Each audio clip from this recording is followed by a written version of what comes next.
Hello, and welcome to the Weekly Scroll Podcast. My name is Ryan. And I am a zip file full of Magic Circle art assets. And joining us today, we have a couple of special guests. We have Emily Entner and Lucas Zellers. How are you guys doing today? Hello, I'm well. I'm great now. I love hanging out with a zip file full of Magic Circle assets. There you go. I've done it before, and I'm excited to do it again. There we go. So, Emily, Lucas, for those that might not know you guys or some of your past work, why don't you tell us a little bit about yourselves and something that you might be known for in the space? Emily, why don't we start with you? Yeah.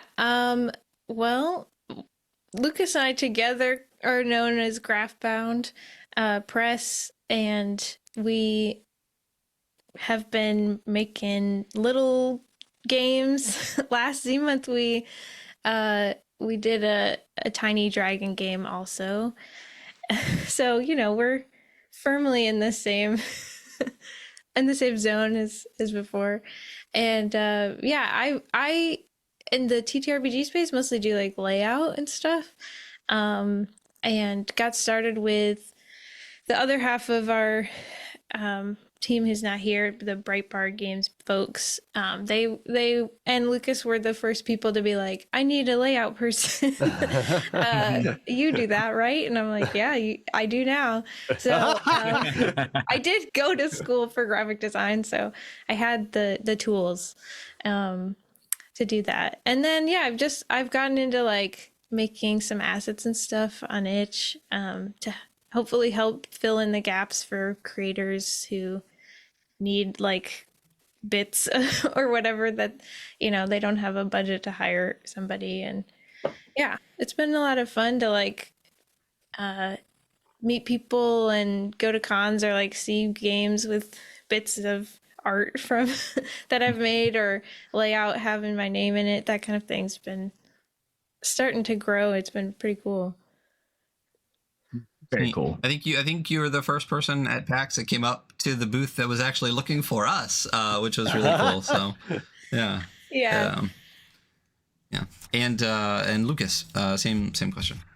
Yeah, I make and market TTRPGs. So I've been working with Mage Hand Press for about 3 or 4 years now. And I got my start writing for games back in 2018 when I discovered the DM's Guild and the improbability that someone would pay me for an adventure I had written, and I was hooked. So in 2023, I kickstarted this. This is Book of Extinction. It's a 260-page monster manual for 5e, all about extinct animals and the true stories that happened in the real world and how they translate to a D&D game. Emily's been my secret weapon since we started that. She put together the sizzle reel for me that helped me find a publisher. And we haven't stopped ever since. I have one of the things I love about the TTRPG space is that no one, it seems, has planned to be here. We just sort of end up here from a variety of other more lucrative jobs. And so I've been here ever since. Sort of carved out a niche for myself in intersecting game design and natural history, and also helping people get other people to notice, read, and play their games. So we're quite happy now. We are quite professional at this, I guess. This is my actual job, which is a very, very weird thing to say. Yeah. Someday it's crazy how many people actually work in TTRPGs and actually work in TTRPGs, because I think like 90+% all have like another job or trying to have one as opposed to making it the full time. So if you can do it full time, that's awesome. And you already answered my next question, was how you guys got together with this. They scooped you and you've been doing it ever since. I believe last ZineQuest we did talk. Did you guys do like a cute dragon sticker pack or like what? I have one. I think that's how I first heard about the Weekly Scroll, was because you covered it or mentioned it or something, and somebody pointed it out to us, and I was like, oh, these guys are rad. So thank you. We did Precious Things. We basically released the zine I mean, like the digital or the print at home stuff for free during ZineQuest. And then I used whatever people wanted to donate to fund a sticker sheet print run, which was a lot of fun. Yeah, this was our introduction to Zine Month, and it also blew me away at how much fun it was. So I, having started in 5th edition and with Mage Hand Press, who is like, I guess you would say double A in the TTRPG space, like Lux art, very sort of in the rich oil painting, heavily illustrated tradition. And then moving backward and like having sort of that opposite trajectory to Emily, where she started in the indie space and sort of has continued to work up. And we've sort of intersected in between. But Zine Month is where that really kind of happened for us, where everybody was just like, yeah, if you say it's a zine, it's a zine. And here's this lovable community of nerds who are looking for something weird and surreal and kind of fun. And we were like, well, what if we gave you tiny dragons to put in unlikely places? And they loved it. And I think that was like the first warm hug that we got, where we were like, all right, we're gonna stick around, we're gonna do this again.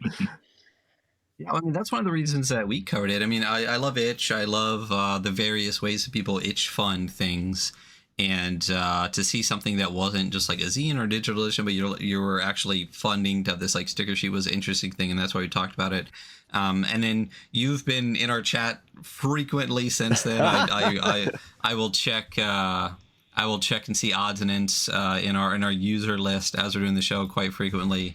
And then once again, we finally got to meet you at PAX, which is neat. So it's cool that we have become, or like you have as a fan and now a guest on the show, all the way going back from just like, hey, I found this cute thing on itch, Hunter, let's talk about this one. So it is neat. Yeah, and like Lucas said, so many people, like, without us doing the like PR work of reaching out to anyone, like just covered Precious Things on their own, and it was like, oh wow, we're excited that people like what we've made, like that they're promoting it. Like to this day, I think TTRPG Kids is like one of the most frequent referrers to Precious Things, from an article that Steph wrote. And like we didn't ask them to do that. They just felt that it fit their content, their kid focused TTRPG stuff, and we agreed. And yeah, so just I know that there's like Zine Month is hectic in some ways, but we felt like last year we were welcomed quickly and easily. Like people were excited to find things and talk about it, and it's a interesting month where it's like either you're a little stressed out because you're running a crowdfunder, or you're like running around emptying your wallet on cool things, or both. Yeah, we're much more on the emptying the wallet end of that scenario. I feel like we're both a lot better about Kickstarters. I've backed exponentially fewer Kickstarters now than when we started doing the show. I had a genuine problem when we started doing the show. I mean, we started the show in 2021, and it was really during that kind of post shutdown boom. So there were there was a ton of stuff coming up like every day. So that's what I'm blaming, not me. Yeah, it's not my fault. Circumstances. I like how Hunter says he has a problem. Wild guess on how many Kickstarters I've backed. Wild guess. 200. You know better than this. You know much better than this. It is pushing 700. Oh my gosh, dude! Crap! I know it's that high. Yeah, it's up there. I like people's stuff. I like supporting their things. And once I find someone I like having all of their things. So I do, it's great. The crowdfunding is neat. Zine Month and ZineQuest are really neat. Like I said, that's how our introduction to you guys. We did a lot last year. We're doing very little this year. We said yes to everyone that asked us, and that was 2 people, and that's all we're doing. So before February started, I'm not doing this like mid-February, hey, we're 3 weeks in, can we get some covered stuff? I'm like, plan ahead. But Emily actually like came up to us at PAX and was like, "Hey, it's nice to meet you. Hey, also we have this thing coming up." I'm like, "Yes, whatever it is, just email me. We'll do something. You know, if you're a fan of the show, absolutely." So Tiny Dragons last year, Tiny Dragons this year. What's up with Tiny Dragons? I think it started with, well, Precious Things came from Lucas primarily. I guess I don't know where he came up with that, but we've been close with John and Bree of Breitbart Games. Like I've worked with them a lot, and we knew we wanted to do something together. And their games have a running theme. Well, they kind of have got two things. There's like the tiny, cute axolotl with a gun. Yeah, there's like the little guy kills God, and then there's the like ritualize and the mundane kind of side of their games, just like Terminus and yeah, and so they wanted to do something in that vein of like, I guess you could call it a cozy genre, but that might mean something different to everybody. We have our own complaints with cozy. But yeah, something in the vein of like, I guess ritualizing the mundane is kind of what I think of both Bonds Between and to some extent Precious Things, of just like, hey, look at your life a little different. Like, what if you were a tiny dragon? Like, or like doing things that hopefully remind you of things that you could do in real life. So like in Bonds Between, as a duet game, you're like playing with somebody that you're bonded in this case, whether or not it's a romantic or familial, or it could be a contentious relationship. Like that's kind of part of the game of you set up your relationship, and how you interact is very like kind of there's kind of an etiquette to it. Cool. But that idea of like, yeah, just kind of spending your attention on yourself and a person you're playing a game with, or your surroundings, it meshed well with like John and Bree's stuff. And so we kind of just sat down on several calls in a row and we're like, what if we were to make a game together, kind of what would it look like, and threw out different kind of topics, genres, ideas, and thought about which one we could actually like would be the best fit for a collab between all four of us. So yeah, it's the Venn diagram. We landed back on the Tiny Dragons again. Bonds between two, they kill God. Absolutely. I mean, honestly, you know what? I'm not against it. I'm not. Yeah, I'm open to that. So you mentioned Breitbart a number of times, and then John and Bree, two of the other collaborators on the thing. Yeah. Is Breitbart Lucas, John, and Bree, and Emily, you're working with them, or is that a third part of the Venn diagram? Breitbart is John and Bree. Okay. They're the duo of them. Yeah, Lucas Bree's and an I. Artist, and John is a writer and editor, and together they've come up with some. They've come up with a set of games that has a very distinct voice, and they've recently coalesced under the Breitbart name. Okay. Yeah. Cool. Yeah. I remember I Crave the Loop was an interesting one. So that's when I first saw Breitbart, I was like, all the way. Yeah, I know that one.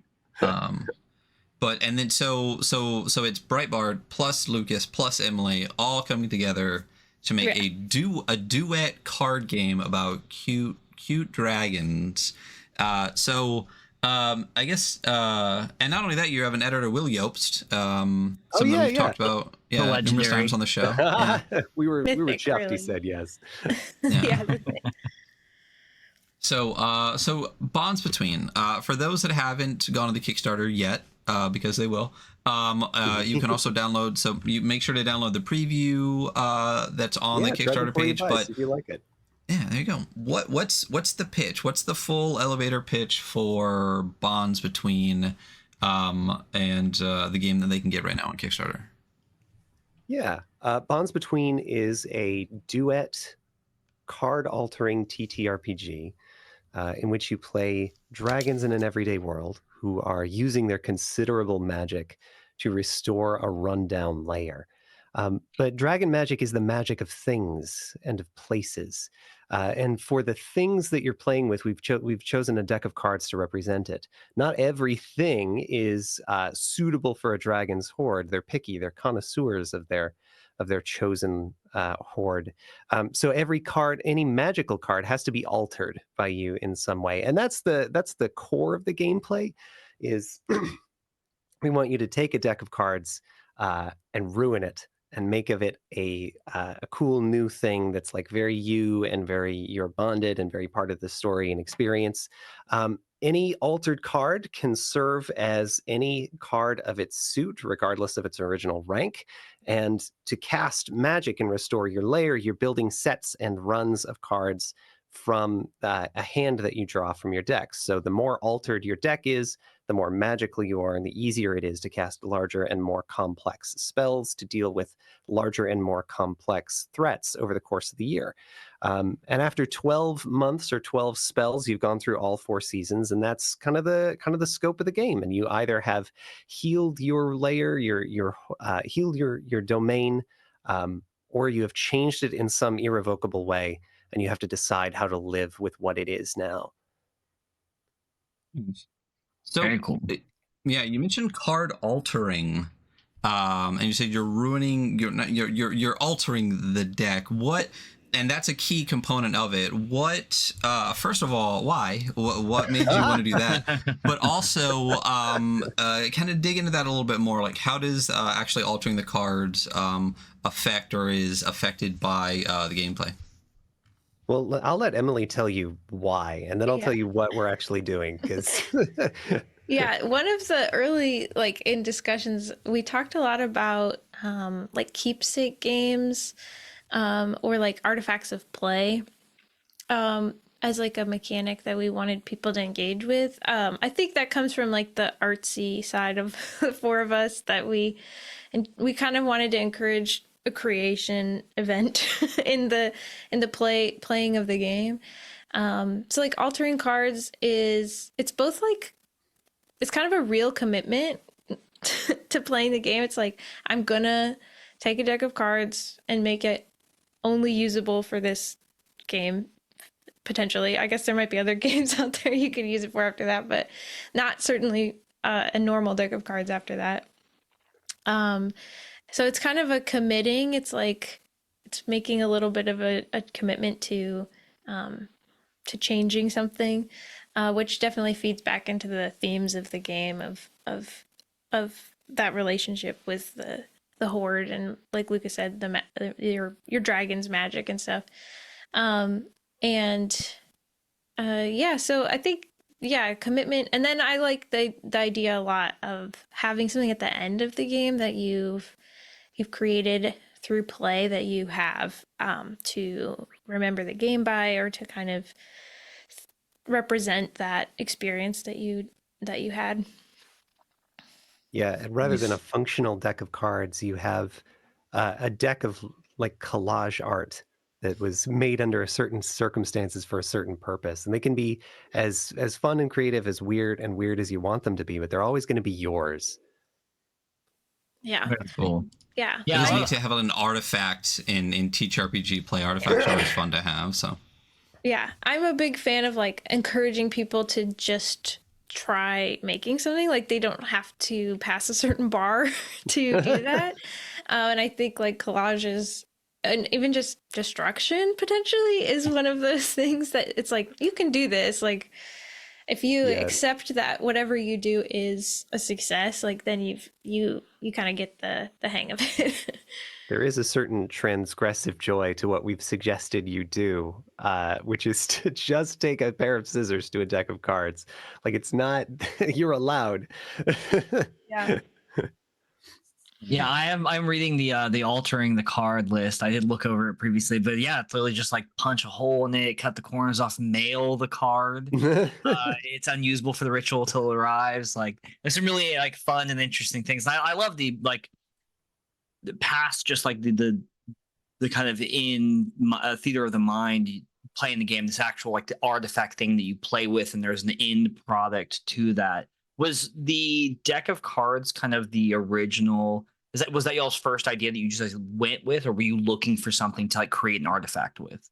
We talked about kind of this idea of like life is a special occasion, so use the fine china, or like this idea of like getting people to do something with something they've been holding on to that they've never committed to using.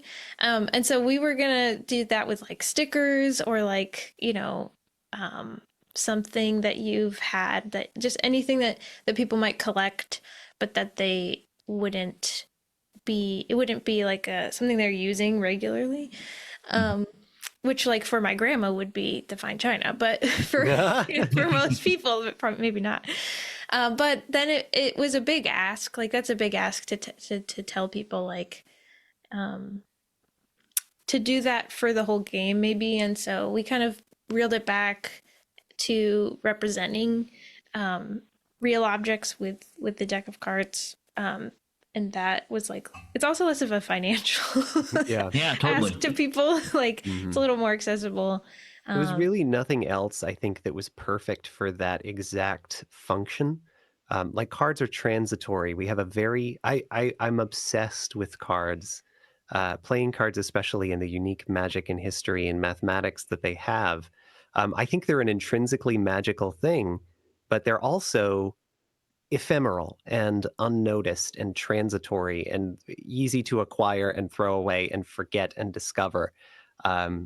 So yeah, they're kind of, we had some other stuff that we considered, but I don't think there's anything quite as perfect for exactly this as a deck of cards. And I knew that we had something when I brought my initial list of ideas for how to alter a card to the team, and everyone immediately had 3 or 4 more. And, and they're like, yes, you've got it. You understand the bit. And you can yes and me all night on this one. So yeah. Very cool. And then the game, it's a duet game. It is called Bonds Between. So what are the bonds between? In a way, they're what you make them, but in any group of 2 people, there are at least 3 entities, each person and the relationship between them. And in a group of 3, it goes up to 5. In a group of 4, like it's exponential, it's crazy. So there may be a point where Graftbound makes a solo journaling game. I don't know. That's not guaranteed. People may need to check on us if we do that. So we wanted to offer an experience that was at least for you and for someone else. And duet games have this like really cool niche where you don't have to manage the relationships between you and like 4 other potentially strangers where you would in Dungeons and Dragons. So it allows you to like cut through a lot of the hard stuff, or the stuff that makes role-playing games hard to play, where you have to work with people. You have to like figure out how to trust people very quickly. So this is like for that space where it's someone you're comfortable with, someone you're willing to ask some fun or interesting or deeper questions with, someone you're willing to sort of meditate and do art with. And I don't know, I think that's really cool. I think it's underserved in TTRPGs. There's a surprisingly, in my experience, there's a surprisingly low number of these that are just built for 2 people, and I think they have a really cool use case. It wasn't lost on us that this is coming out in February. Valentine's Day is right in the middle. I keep giving this game to my friends and being like, hey, next date night, and they're like, yeah, whenever that happens, we will let you know. And then months later I'll get playtest feedback. So but yeah, that was part of the original design, and it's, you know, it's important. Dragon, and like, so we could get real deep on why dragons, but one of the really important parts of that is that historically, the narrative, mythological, functional role of a dragon in a story is almost always solitary. There's almost always one. It's a tyrannical figure. It's a nexus of evil, and that is like not being able to cooperate with people, or being sort of lonely and antagonistic and xenophobic. That's that's dragon all the way. So this was a deliberate subversion of that, to say by the time you have survived to the present day, you no longer have the luxury of being being a mythological dragon in the vein of Smaug. You have to form at least one relationship. So what does that look like for a creature who has all of that history and legacy and lore built into it? And we haven't told you how to do that, but we know that you intrinsically understand that if you know anything about dragons. People tend to get that. So it's a duet game for a lot of reasons. One of them is like for positioning in the space and like offering a buyer something cool and unique that they're not likely to get elsewhere. It works for the mechanics of it because like it has a very mechanical impact, and it fits for the lore, like the lore and mechanics of this rhyme with the selling points. So that's what we're trying to do with every game that we make, and for this to be a duet game really solves a lot of that and brings it together.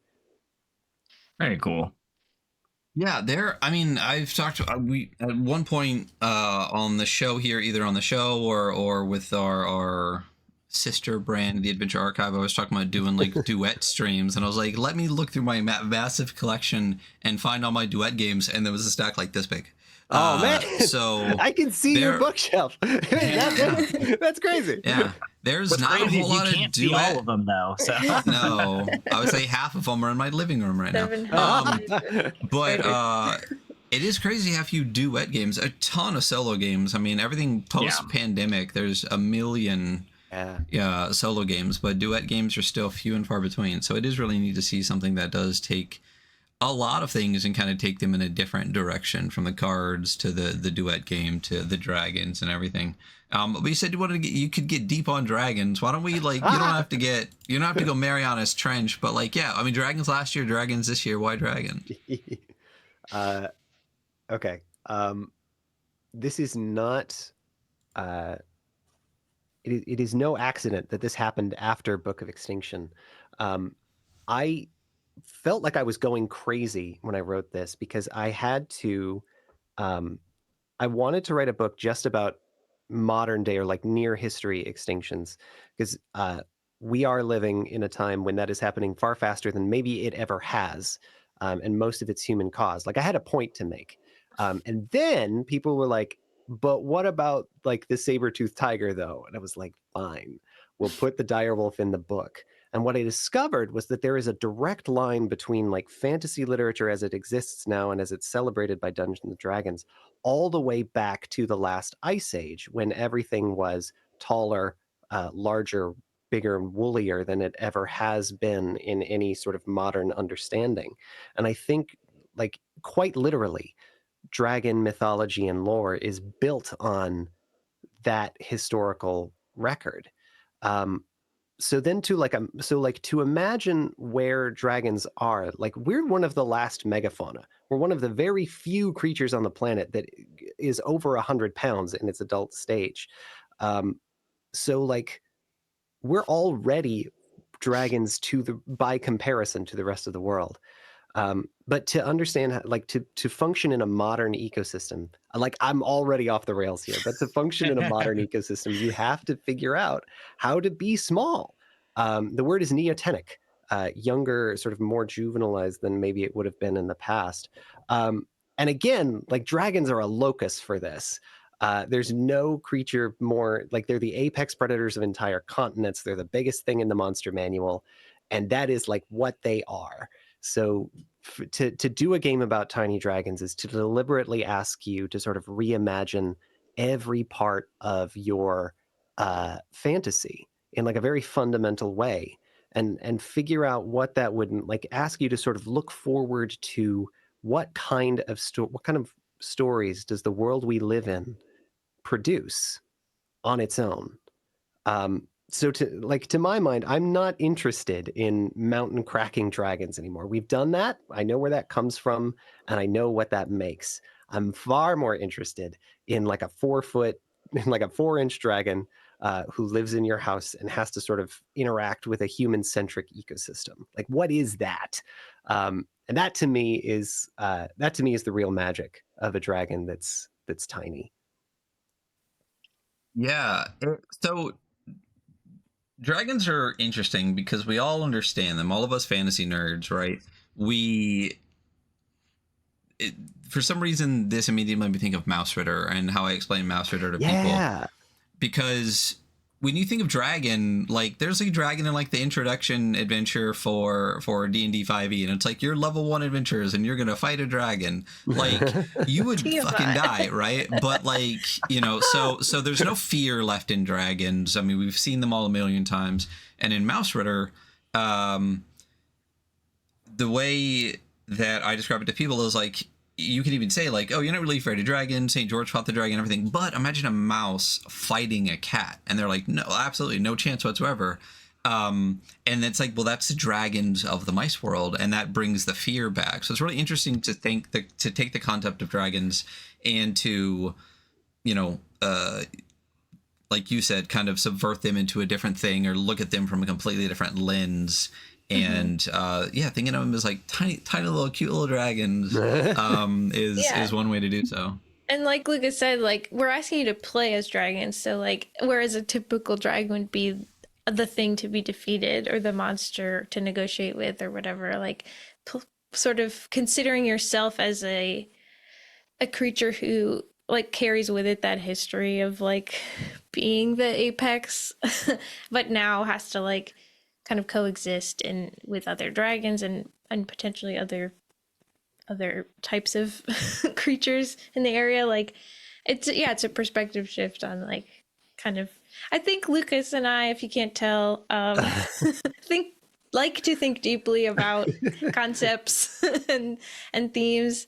So even if it doesn't all get written out, we're working on it in the in the back of our heads. Yeah, I love that. I think it's great. I enjoyed that kind of tangent. I think it was also very appropriate for the show that is built almost completely on we are tangent. Literally entirely built on tangents. That's what 80% of our episodes are. But so bonds between, we've talked about the dragons, we talked about their cozy and their neotenic and everything, but the actual game, we talked about altering cards already, but what does the actual game look like if you're sitting down with two people, getting set up, like character creation, those kind of things? Like how deep does that go towards what people normally expect from a TTRPG, or is that also shift a little bit more? What does the actual play look like? Yeah, we have character creation in a sort of seasonal alignment. I think the suits of the cards, we wanted them to matter thematically, so we aligned those with seasons of the year, and dragons kind of fit in a season. So there's some character creation as to like your seasonal alignment, and your each of those seasons has a special ability. Unless I'm wrong about that. No, you're right.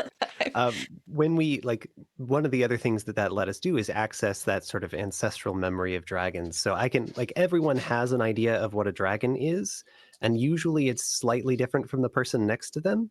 But if we say you are either a summer, spring, autumn, or winter dragon, then immediately someone's like, okay, now I can, like, the interplay of those two things gives me enough to sort of hang my character on. So that's where we started, and we made it matter mechanically. Then you sort of choose what it is you hoard, like what your cards are going to represent. And then, so like that's sort of, and then you get to that third piece of what a dragon is, which is what you hoard, or sorry, where you live, like where you're from. And when you design for playing cards, you end up designing in groups of 4, 13, and 52, and like multiples of those. So you, like, there's 13 suggestions for where you might be from. Vending machine was one of my absolute favorites. Like, I am the dragon of the vending machine. It's like, I know that guy. Yeah, the place matters, and the place you choose to play in then can be a representation of, like, the objects in the room are part of representing, like, my hoard or us, are the relationship with the play and stuff. So that was definitely a fun, like, I think that comes too from that, like, ritualizing things where it's like, oh, we want people to go outside or like take this game to a place to play it, like plan ahead, like, because I think we all know that playing a TTRPG takes planning anyway. So it's like, oh, I'm gonna intentionally sit down, spend my attention. I'm playing this game with another person, and maybe even go somewhere specific to like play this, or take my deck of weird hoarded stuff and go to a person and be like, do you want to cast a spell at a convention or whatever? Like, that's kind of the picture we have. So you build your character, and then the initiating of gameplay, like how, like walk us through that. Yeah, you wreck your deck. The fictional justification for this is that you've inherited this domain from someone else. Like, most of us don't live in a house that we built or on a place of land that wasn't previously settled. So that's like deeply true about the human experience right now. So we ported that over to dragons and be like, you have a hoard, you have a domain. It was someone else's before it was yours. What have they left you? So you go through and alter 5 cards, and that also kind of gets you a sense for what this kind of looks like, or gives you a way to play, or like do one that you don't like and figure out what you do.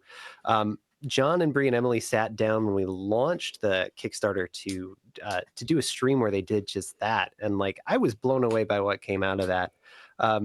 Emily, what is it that you get out of a collage art in this experience? It was fun to like kind of take the bar of like making something perfect and just lower it all the way to the floor and be like, I just have to turn these 5 cards into something unrecognizable from their previous state. And for me, as like a classic hoarder of paper, it was like time to use some of this stuff that I've collected. Just like a fun experience of like, okay, like the altering the cards is the fun part. So it's like, to start with that is a really great opener, to be like, okay, we're starting with 5 cards. It gives you time to like think about your characters a little more, like what you've just built up to that, and sit down and just like get out the glue sticks and yeah. I mean, I have an envelope full of stickers that I've collected over a few years of the convention circuit by now. So for me, it's like, which ace is gonna now have the Mage Hand Press Amiiboid sticker on it? yeah. Yeah, and I get to like figure out. We made a King of Human Hearts. Pretty cool. Yeah, so, I believe it was, is it John that popped into chat here and was talking about the Queen of Egg and the Chipmunk of Diamond? Yes, yeah. Those were fun, yeah. Just like imagining kind of the setting and stuff, like the Queen of Eggs was me being like, well, I have this egg sticker. It didn't go very far. The trail ends right there. It's like 2 points. That's the station we stopped at. But like it was fun and artsy, and some of them I didn't like as much as others. The chipmunk one I feel like was great, but yeah, it really did feel like lowering the bar to just be like, just start the game. Yeah. Just like let yourself run as far as you want to, like, and then you have these things to play the rest of the game with. Seems like there's a lot of fun experimentation. Like if I got multiple card decks to play a few times, like the first deck that I altered would be successfully altered. Like you said, like destroying the thing is itself creation. No matter what I come out with, it would be done. But did you see as you iterated and like went through multiple card decks, you got a little bit more like kind of dialed in on the process of altering the cards and making them interesting? Yeah, those like first 5 cards, is my understanding is that it's really open-ended. Like there's those instructions later that are like alter a card this way, but those first 5 cards are like alter these cards, these are the things you've inherited, so they're definitely like open-ended. Yeah, I think there's something to like, I guess it's like even in the short term, just warming up to like collaging or to whatever it is you're doing, illustrating on the cards, or even just like Bree kind of spliced a card in a way that made it look like it had shattered, which was rad. Cool. Which I I don't know if she had ever done that before, but she certainly figured out how to do it right then. And I can tell you that like even among one of the things that you develop is a sense of your personal style. And I don't think anybody like looking at what came out of that stream with John and Bree and Emily, even if I hadn't known which card was done by which person, I could have told you.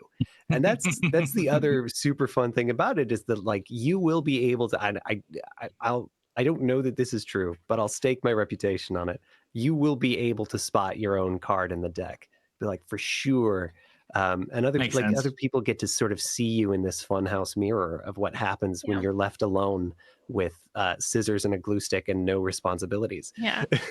and my hope is, like, I've heard people have this experience with like two-hand path where they are doodling throughout the play of the game, and it's like, oh, I'm really proud of this thing that I made in the process, like, where in a time where I just was doing it because I was being instructed to. At the end, you're kind of like, oh, well, I have made something that was kind of cool. Like, maybe I'll do more collage, or maybe I'll,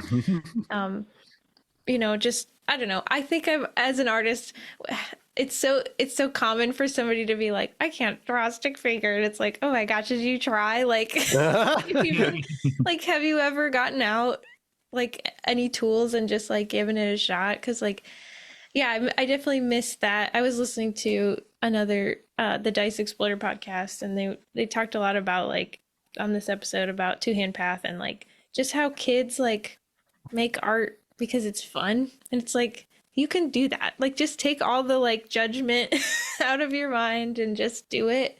Like, what am I without that little voice judging me in the back of my head, though? Yeah, well, maybe it would be not that hard to find out. Sort of wreck a couple cards and see what you feel it's a deck about of cards. It costs you $3. You can get another one exactly like it tomorrow. Yeah, go insane.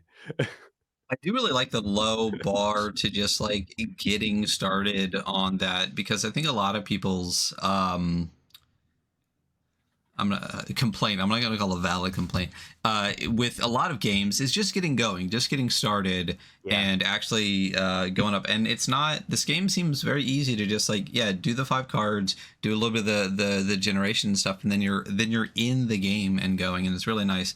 And like you said, there's a commitment to getting going. So I feel like once you've like kind of fucked up that first card, you're like, well, we're doing this now. We're like here. We're seeing this to the end. I'm not going to stop at this point. That second card is going to happen real fast. Yeah. So it is ZineQuest. This is on Kickstarter. So as far as a Kickstarter goes, what like tiers, what rewards can people expect to have? What can they actually get for bonds between? Yeah, thanks for asking. Yeah, we've got like a I want in later tier for $2. That's like, I just want to have the chance to come back and look at the post campaign and or like get add-ons or whatever. And then we have a $10 PDF tier, $20 for the book, and the PDF is included in all the other tiers from there on. So $20 for the zine. We made a square book, which that's my dragon tangent is formatting. So it's going to be. She wanted a square book, and everyone and all the rest of us were like, we can't stop you. And we're not sure we would want to. I love a square book. So that was a good decision. We're making a square book. So it's on that line of zine, like it's gonna be zine by page count, but I think we're perfect binding it for logistical reasons. So it'll have a tiny my zines spine. Are perfect bound. It's fine. So that's the $20 tier, and then we have I'm doing this by memory, so we have a $60 retailer tier. So if you're a retailer and you want to get 6 copies of the book, you can go ahead and like pre-order those. $60 mailbox tier, which is our version of it's not quite a box set, it's a mailbox set. All the stuff you need to play arrives in your mailbox. Yeah, we'll send you the book. We'll send you the book. We'll send you the zine. We'll send you a journal. We'll send you a deck of cards. We'll send you some stickers to mess around with. And we'll send you a permission slip to wreck said deck of cards. Yeah. And then the $100 tier is that plus we'll customize the team will customize a card for you. We had an early bird tier as well that's gone. So some people will be getting a custom, like a pre-doodled in journal. But the custom card is the version of that's still out there. Yeah. And then we just have like I think the stickers are add-ons and the journal's an add-on. And then like if you want to get some Breitbart games or Precious Things, those are, you know, all the past catalog of Graphbound's pretty new, so Precious Things is kind of the game. But as far as like Breitbart games, like the stuff you that's can pick up Axolotl with a gun, or I crave the loop, or if you want to fight God. You'd be a kobold in a trench coat. It's fine. Yes, Terminus and I crave the loop, and those things are available too. Very cool. That's cool. Yeah, and so you said 3.5 weeks. Did you guys start on February 1st? Started on the 4th. The 4th, right. So there's 16 days left to go, just over 2 weeks. You guys are 2/3-ish funded. So you got plenty of time to get this. So if you're listening to this, make it. Yeah. Listen, you get 1/3 in the last 24 hours. I'm confident in this. It's a great looking project. You guys are wonderful. The ideas and it, you know, because it's more than just, hey, here's cute dragons. Obviously, like the depth to which you guys have thought about the game, not only in the way you're altering the cards, but why, and even like the choice of the dragons is really, really interesting. And like it's much deeper than it seems on the surface. And I was really glad to talk about, you know, again, the depth that you put into it. So this is a lot more than it seems at first glance, but it's still really interesting on its own. And another duet game for the shelf for a lot of people that don't have those out there. It's neat. People should definitely go grab this. Should definitely go. I'll make sure all of the links. It is on the overlay down there at the bottom. We got a brand new Bitly link that'll take you right to it. Bitly/bonds between. But we'll make sure that all the links are down there below. And for Emily and Lucas, where can people find your stuff? Either your individual things or Precious Things, or where they can find you if they want layout or whatnot. Yeah. Collectively, we're at graphbound.com. Or graphbound.bluesky.social. Very easy to say. Or Instagram, graphbound, that stuff, socials. And then Breitbart is Breitbart Games. Oh no. Oh no. Hold on. I came prepared. Yeah, and Bree Dannon at Bree Dannon and at Resident Bard individually. That is brightbardgames.itch.io, and they also have a link tree that's just Breitbard, and then brightbard.bluesky.social. Yeah, Breitbard.bluesky. And then individually for me, I'm at Odds and Ends pretty much everywhere, including Odds and Ends on Itch, where I do like if you need some of some assets or whatever, you can check those out. And then we actually just saw some of your assets yesterday when we were talking to the guys from Prequel. Yeah. Yes. Oh wow. Yeah, I did some icons for them. Yeah, that was really cool. And then if you want me to do layout after like July, you can. My portfolio is at emilyentner.com, and there's like a contact form there. Or you can just look at the other games I've done and judge me on my work, which is kind of why it's out there. Yeah. And Lucas, where can we find you? I'm on Instagram at Lucas Zellers. That's probably the most engaging way to find me.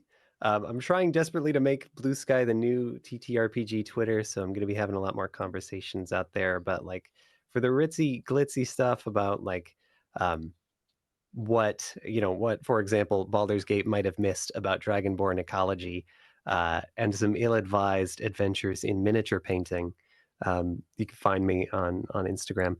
Most of my work in terms of writing or editing for the community these days is through. Oh, Suspenseful. we'll never know. Through something. Everyone was so still that I thought I froze, but nope, it's just Lucas. I was just, oh no. There we go. We're back. Anyway, okay, I'm back. Yeah, short version, find me on Instagram. I work with Mage Hand Press, so a lot of my writing and design comes out through them. We're doing a horror RPG called Blood on the Lens. Some of my design work is in there, and you can play that now. And if you want to see if you want to see some more of this iceberg with like entirely too much thought about how dragons work, and for example, what Baldur's Gate might have missed about the ecology of Dragonborn, there will be reels. There you go. All right. We'll make sure, like I said, all the links to finding these fine folks are below. Listen, first, thank you for being a fan of the show, Emily. That was very nice to see you at PAX and someone to come up and talk to us. But thank you for making this really fun game and coming on to talk to us about it. We really appreciate it. Yeah, thank you. Our guys pleasure, so much. guys. Thanks for having us. Yeah, of course. Absolutely. And that is going to be us for today. Thank you all for listening, and we'll be here at some point, probably Friday. All right. Bye, everybody. Woo! Bye, everybody. Bye. I have a zip file to look at.